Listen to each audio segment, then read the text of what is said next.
Well, welcome everybody to A Labor of Love, a brief history of the Jewish Independent.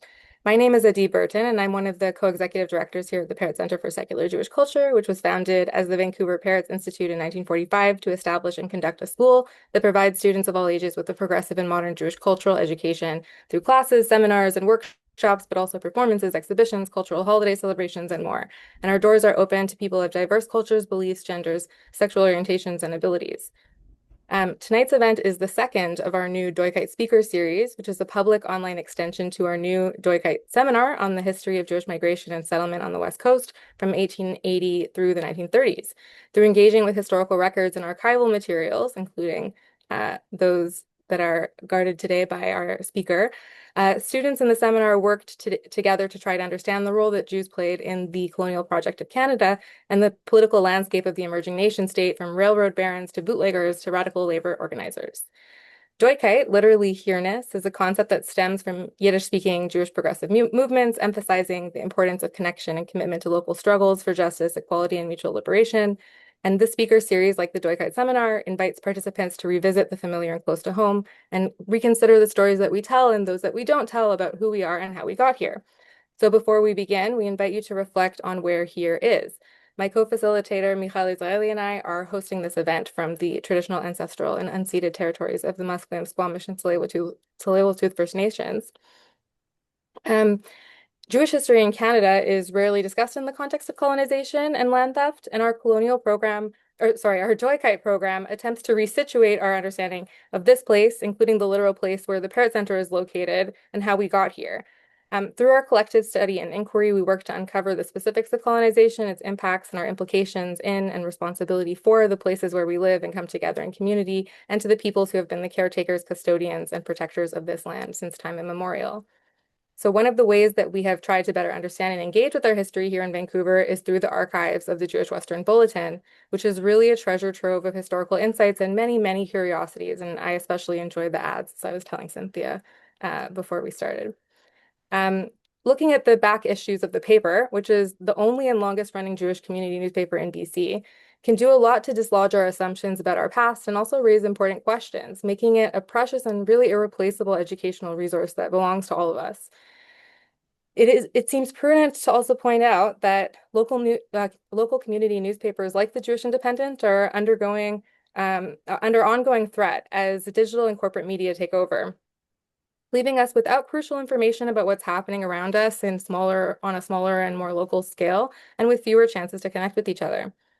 So before I introduce today's speaker, whose work to sustain our access to local news probably goes underappreciated, a quick word about the format of today's event. Please note that this group will be recorded and the lecture portion will be posted on our YouTube channel if our speaker agrees to that after the fact. You have the option to turn off your camera if you want to make sure that you don't appear in the recording. In order to encourage open and free discussion, though, the Q&A portion will be edited out of the public video, so you can turn your cameras back on at that point. However, the full recording may be shared with some of the students who were not able to attend. Please feel free to get up and move around and do what you need to do to take care of yourself during the talk and discussion, and you're also invited to add your questions to the chat throughout the event, which will be collected in the Q&A portion. And thank you also to the Canadian Race Relations Foundation for their support of the Doikayt program with funding from the Government of Canada. So without further ado, I am very happy to introduce our speaker, Cynthia Ramsay, who is the owner/publisher of the Jewish Independent, British Columbia's Jewish community newspaper, which was established in 1930. In addition, she was the editor of the Jewish Museum and Archive of BC's annual journal, The Scribe, which is also available online for free, for more than 10 years. She was a founding member of JQT, Jewish Queer Trans, Vancouver, and is on the board of directors of the Lotte and John Hecht Memorial Foundation. Since I started working at the Parrott Center, I've really been able to see what I'm sure is just a very small portion of how much Cynthia does to keep the paper going and to make sure that it's connected to and reflective of community life today. So I'm really grateful for her sharing her knowledge with us and about a really fascinating part of our history and helping us dig deeper. So thank you very much, Cynthia. And I will hand it over to you. Thank you very much, Adi. I am talking to you from North Vancouver, which is where the office of the JI is, i.e. my house, which is the traditional, ancestral, and unceded lands of the Squamish and Tsleil-Waututh peoples. And I am going to not speak quite as fast as Dadi, but I will have to speak reasonably fast because, of course, in preparing for this, I went down several rabbit holes. Some of them also have been covered, though, I found out from Adi in a presentation that Faith gave. So I might be able to go over those a little bit more quickly. But um, for those of you who don't know me, I am all those things that Adi said. I was not a journalist by training or even desire necessarily, but fell into my role at the Jewish Bulletin. That's what it was called then. Proofreading just for a summer before I was going to go back to Ottawa and be an economist, which is what my training actually is in. But I guess the lure of the newspaper drew me in, and here we are 28 years later, and thankfully still existing because, as you will find out and probably already know, and Adi has already referenced, it's a miracle that the paper is even still around.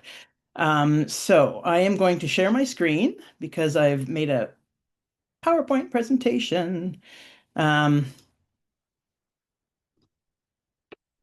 and we're going to go through basically how the paper started in 1930. Can everybody see my screen? Okay. From being an organ of the Jewish Community Center to an organ of the BC Jewish community.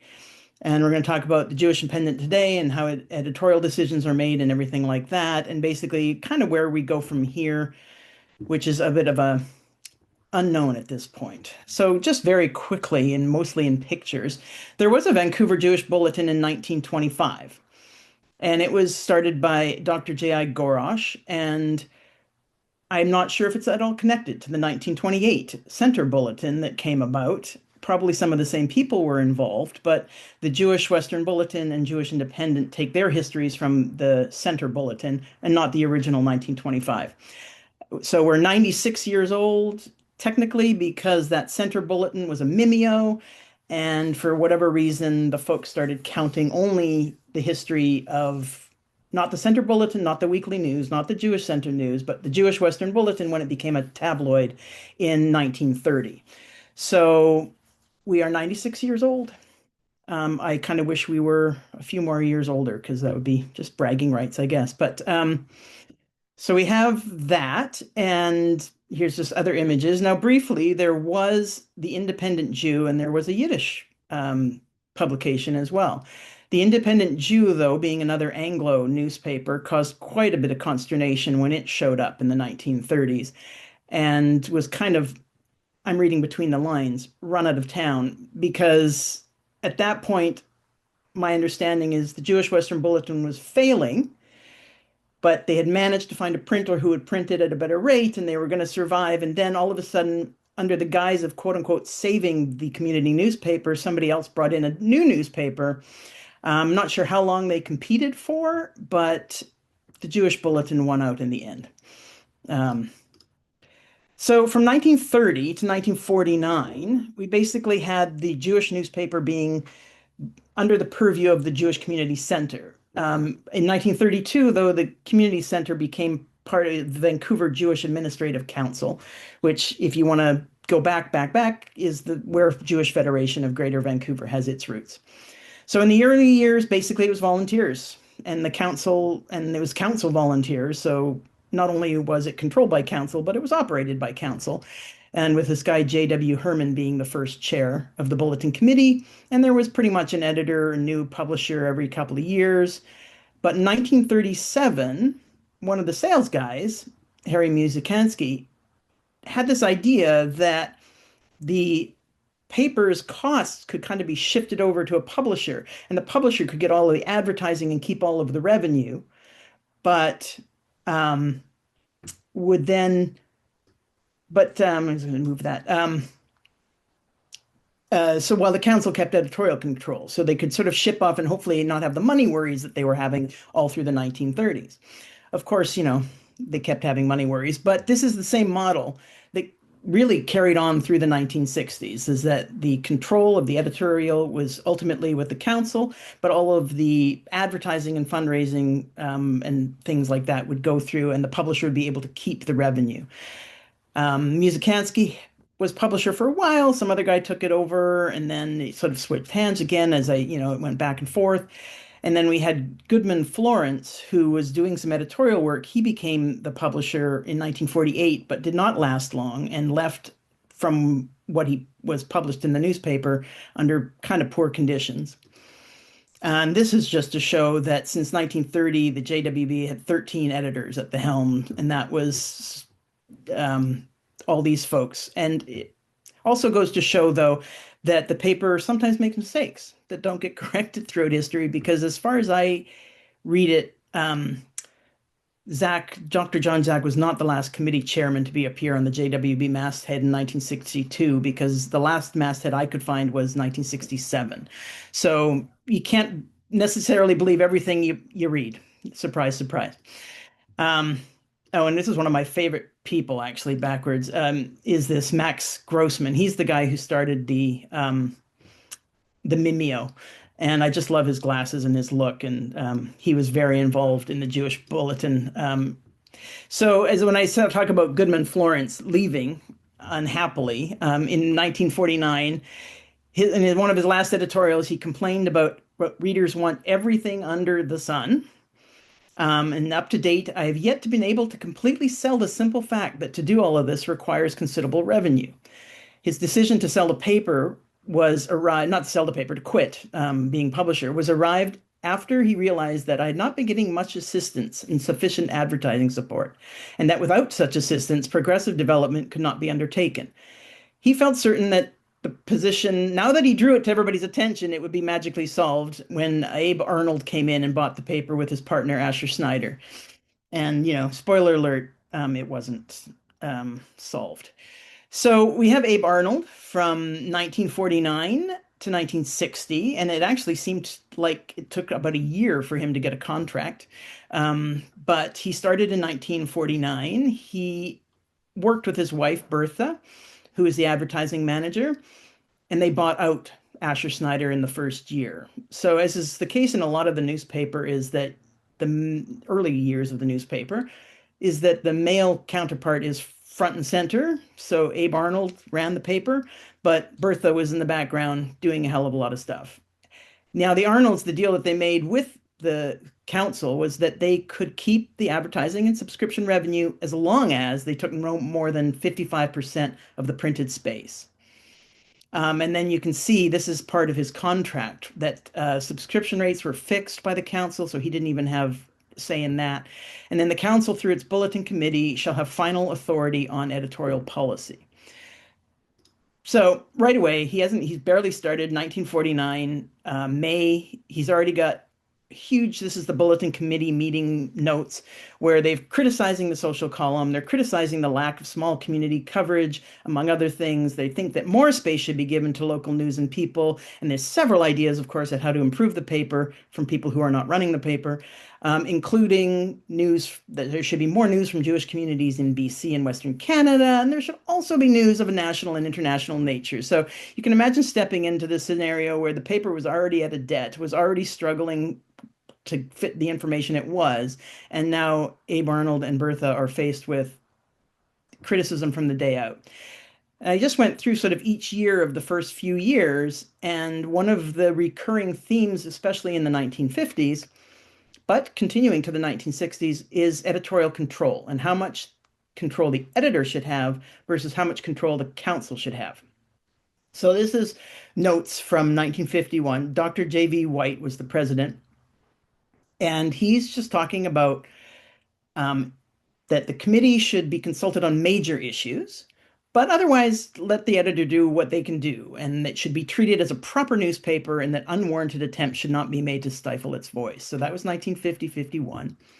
The next year's report, same kind of conversations happening, but world situations getting more tense, and they do notice that there's been increasing pressure on the bulletin from different quarters, due undoubtedly to the heightened world tensions in recent months, which are of special concern to the Jewish people. But again, committee met and said, no, should be a free and independent paper and responsible only to the community at large, and therefore few pressures from individual groups. So the freedom of press was reasserted in 1951. Now, 1953, um, again, the report talks about increasing space. People want more organizations exist. They all want their thing. And my favorite line in this is um, that the editor is now being called upon to cut publicity, so that the request to please don't cut a word is asking for too much. And that just speaks to my editor heart and the fact that, yeah, I mean, there's only so much space in a newspaper. 1953 also, though, brought again more controversial subjects. And I know that you're very familiar with the United Jewish People's Order. That was a big controversial subject of that time. But for the paper's point of view, the other big topic was kashrut and was a debate over advertising, whether or not you could advertise non-kosher restaurants, whether you could there were rabbis writing about other rabbis, kind of saying that's not real Judaism. So there was this debate within the community on a religious level, not just a political level, and that the bulletin, as the official organ of the council, got dragged into. So again, this here, they're talking just this is one of the examples where they again discuss, well, okay, what do we do? And there were still a lot of people in the committee for the council that wanted the paper to be free. So the council wasn't a monolith of just wanting to shut down anything. I mean, it was debated, and again, a lot of people wanted things to be open and free, but as we can see, sort of by 1953, there's agreement that the editor, so Abe Arnold, had exceeded reasonable limits and was writing articles which showed partiality for one particular viewpoint in controversial matters. But again, there was no agreement on the admissibility of material. Quote, opinion varied from that of excluding everything which might possibly offend to that of permitting the greatest measure of freedom. I can't even imagine what it would have been like to be Abe Arnold. So we have now a forum.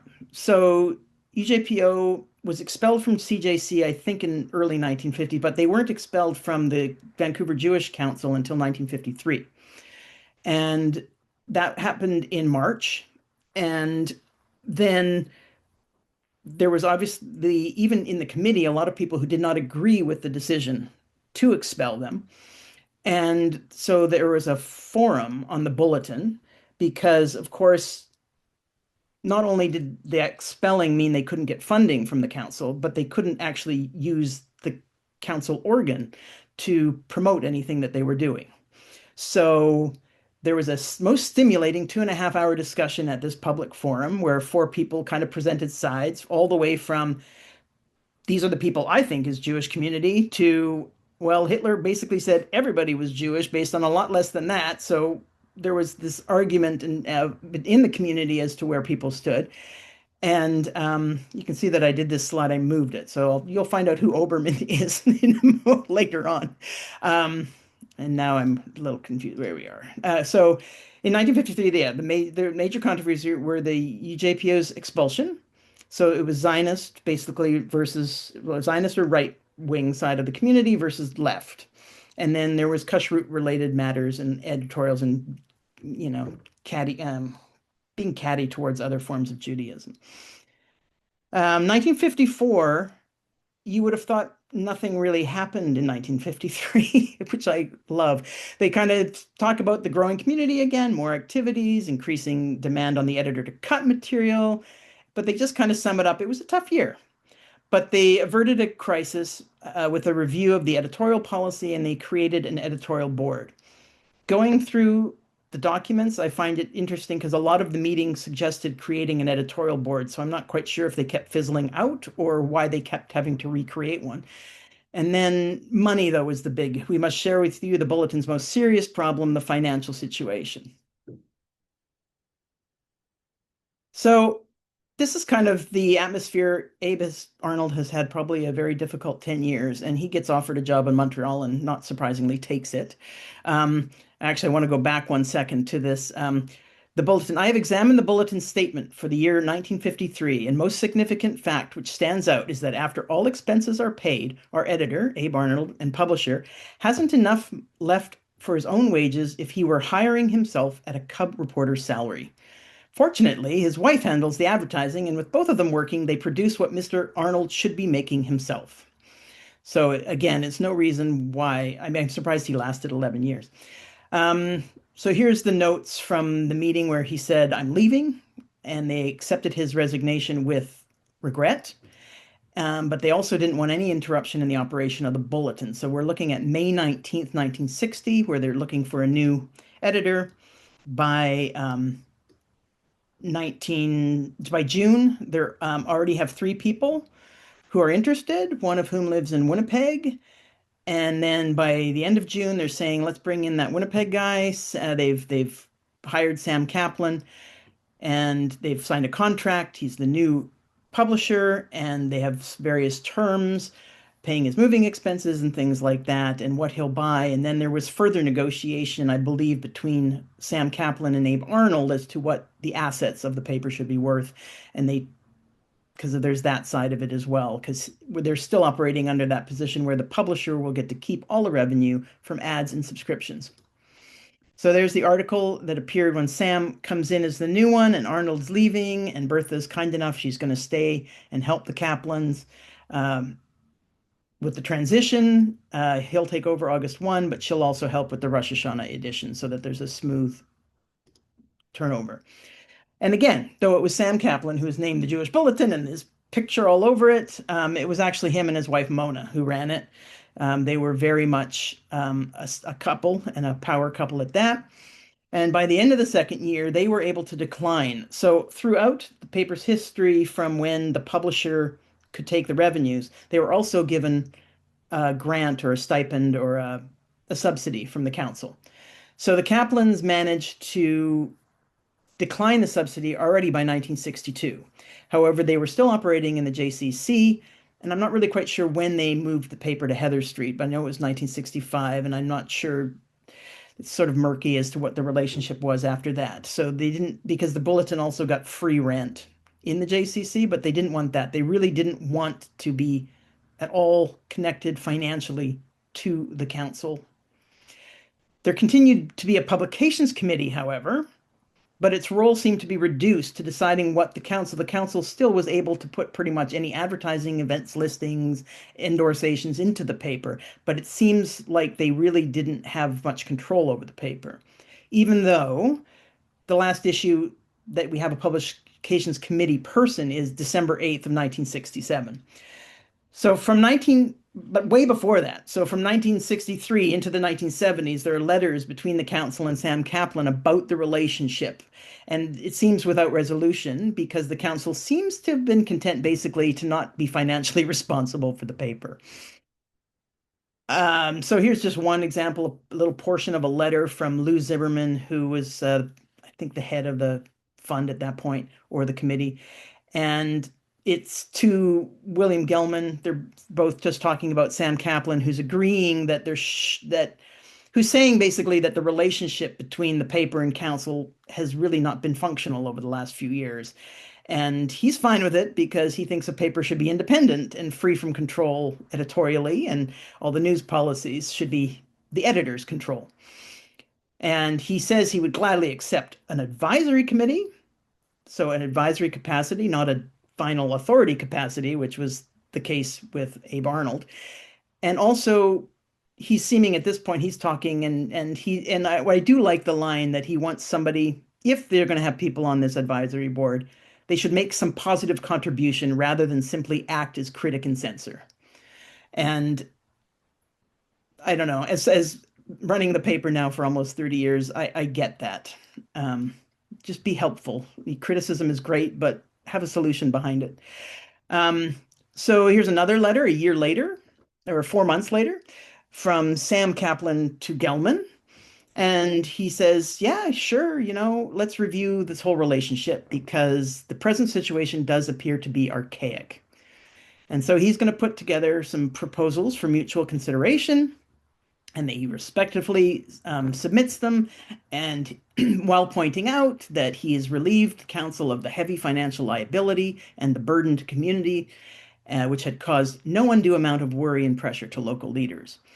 And he also points out he had declined the subsidy and that he feels he's running the newspaper in his by ethical standards and he should be left alone or at least have a different relationship to the council. So here, just to visually sort of point it out, this is 1936. We've got the administrative council publishing the paper, and you've got your chairman, editor, business manager. There's Brown, who was one of the editors, one of the female editors at the very beginning, which is kind of cool.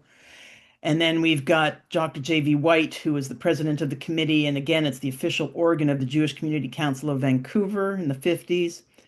Then it's still 1967, it's still the official organ of the Vancouver Jewish Community Council. Then this subtle change happens from December 8th to December 15th of that year, where we have it now being the official organ of the Jewish community of British Columbia. And I keep changing the screen unintentionally. And so I'm you could think that then that means 1967 was the break when the JWB became a private paper, but it's not that clear because it was still an organ of the Jewish Fund and Council. So that's the same organization. They just changed their name a lot and reorged a lot. So this is still the Community Council. And they are still using the paper to do all their PR and endorsations and things like that. So they're still an organ of theirs on the one hand. However, lest you think that Abe Arnold was the only one criticized or Goodman Flores was criticized for what they put in the paper, Sam Kaplan was also criticized for what he put in the paper. Several voiced criticism of the Jewish Western Bulletin. Among the many complaints were it doesn't give enough coverage to local news. The paper is too commercial, doesn't affect the relevant content of Jewish life in Vancouver. Insufficient space is given to the council with its endorsation column. So they were pretty pissed. And then looking at, there's this great 1972 paper that's like 60 pages long, or at least 60 pages of it I found. And it's by I had to put in that's how she signed her name, Mrs. Edna Oberman. And she goes through everything with this community back at the time. And so she continues sort of pointing out some of the more specific concerns that some readers had about the newspaper and also points out, so she's talking about the overwhelming news published of Israel, then Soviet Jewry. The Kaplans were unabashedly advocate journalists. They had their causes, and you knew what they were. They had a gulag count, days in the gulag count for several years. They followed what they were concerned, and they focused more, whereas earlier years it was more local. They took it more to Israel and where Jewry was having trouble. And then it says during the past 2 years, so 1969, 71, Council has been attempting to institute control through the formation of a publications committee, but it's recognized that the present management of the paper may yet to decide to establish a totally private press. So at that point, there were rumblings. I actually came across, I love archives. This is a draft agreement between the JCC, the Community Fund, and Council, so JCFC, and Samuel Kaplan, the publisher. And it goes on, it's like 2 pages, but basically talking about selling them the name, the Jewish Western Bulletin, and the mailing list and certain assets and things like that. So it's a draft agreement that was not signed by, it's got full of notes on the margins, and it was never, this copy isn't signed. So whether or not it actually happened, I don't know. If anyone here knows, I'd love to know. But they did want to make it a private enterprise. Whatever happened, they sold it. Or they tried to in 1995 when they retired. And they sold it. They had the agreement was supposed to be that a management company was going to manage it. And then after 3 years, this American company would buy them out. Instead, the American company said, nah, we don't want to do this. And so the Kaplans were forced to come back, by then quite old. They really just wanted to move on with life. They weren't very well. They wanted to sell it. And so they returned basically long enough to get the paper back on its feet. It was again, surprise, financial trouble. And so they had to come and sell it. And so In 1999, I was working there already in 1998 as the assistant publisher. Again, it's supposed to be this 4-month position. And during that time, and it's funny because Pat Johnson told me the other day that he thought it was my idea to buy it. And I'm like, no, I'm pretty sure it was you and Kyle. So we're basically going to decide that it was Kyle's idea to sell it, to buy it. And that's us there in much younger days, much younger, more naive. We had no idea what we were getting into. So Kyle and Pat eventually left the paper. And in 2005, I changed the name of the paper because there was an Ottawa Jewish Bulletin. Again, like we have this country is not very big. There's not many newspapers, and we have two papers called the Bulletin. To me, a bulletin was sort of from a basement of a synagogue or something like that, and I thought that at that point it was a newspaper. Newspaper. Western, we were by that time already on the internet, so we didn't necessarily only have Western. We did want to keep the Jewish part. At that point in time when I changed the name, there were a lot of Jewish organizations that went to J this or J that, J Weekly, and purposely got rid of the Jewish. That's the only part of the name I wanted to keep. Um, just like in 1930, we had a contest for names, and um, I think it was the Jewish Center News that won out in 1930 and it lasted all of 4 months before it was back to the Bulletin.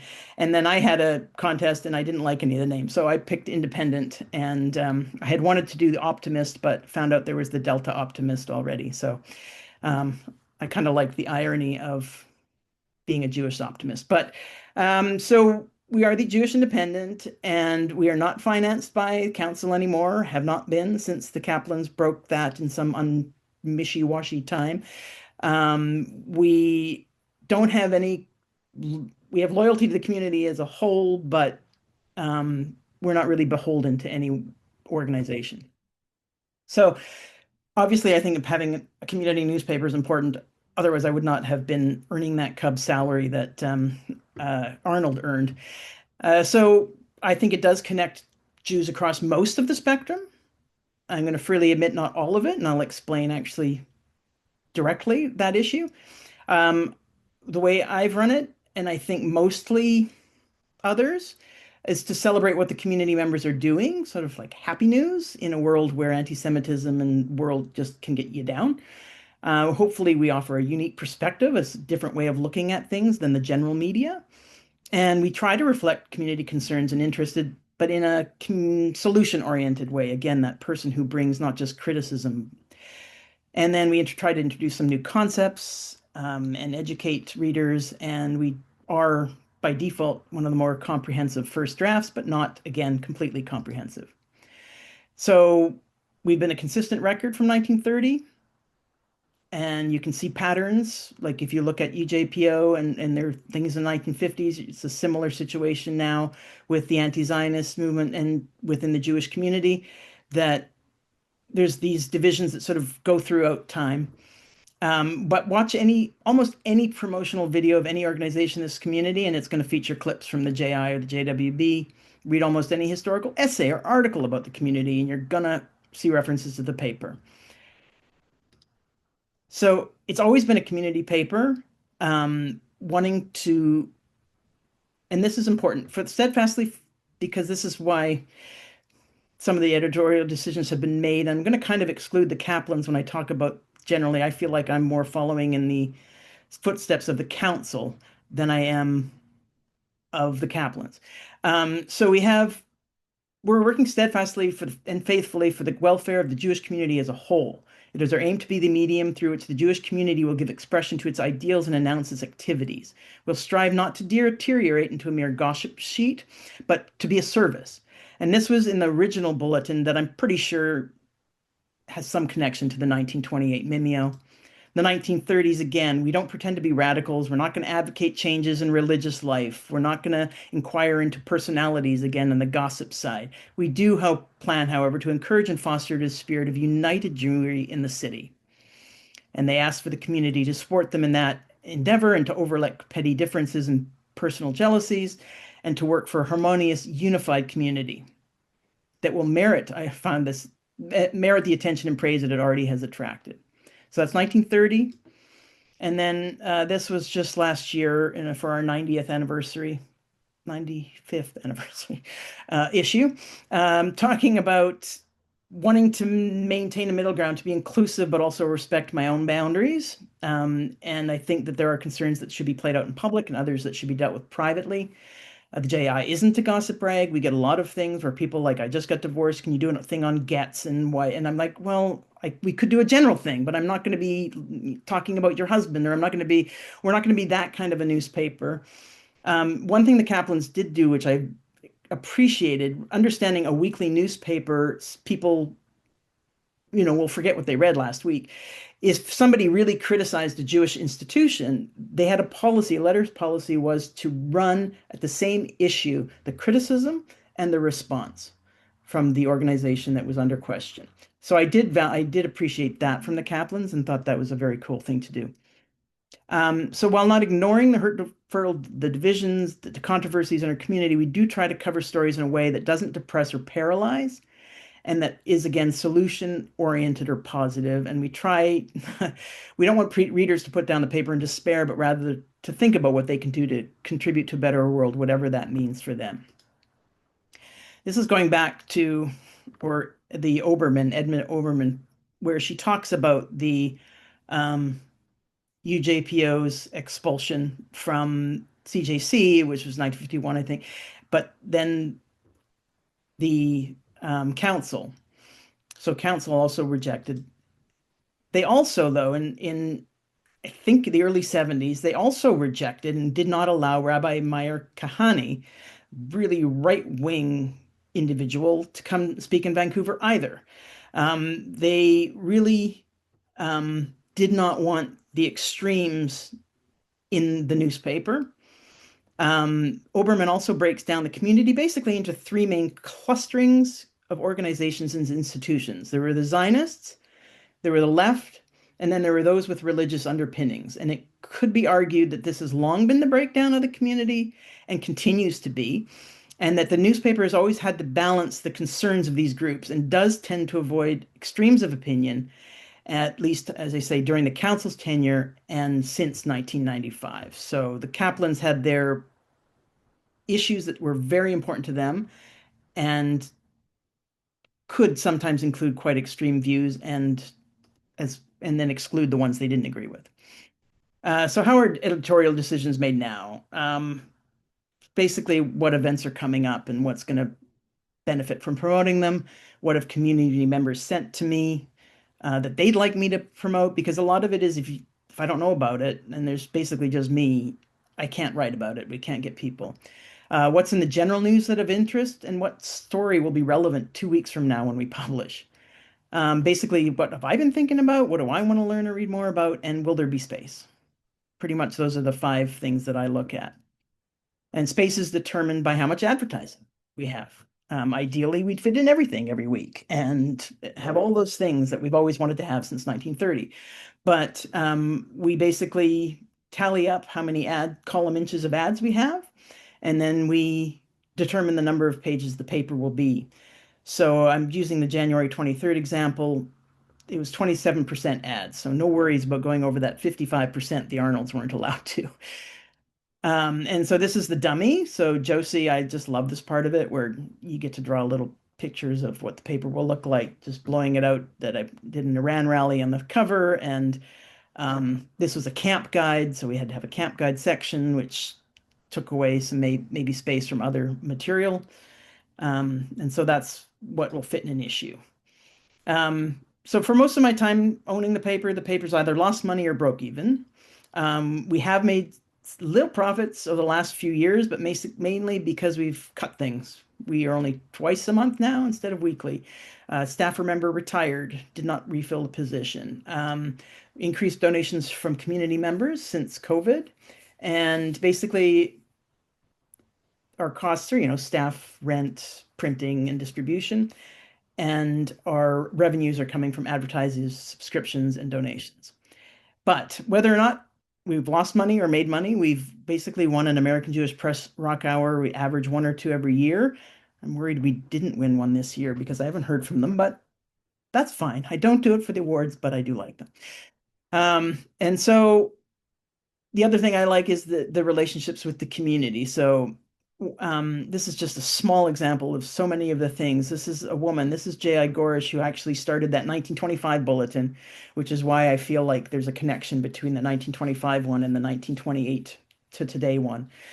This is the daughter of the very first publisher sending me a note. She's since passed away. She was 96 in 2003.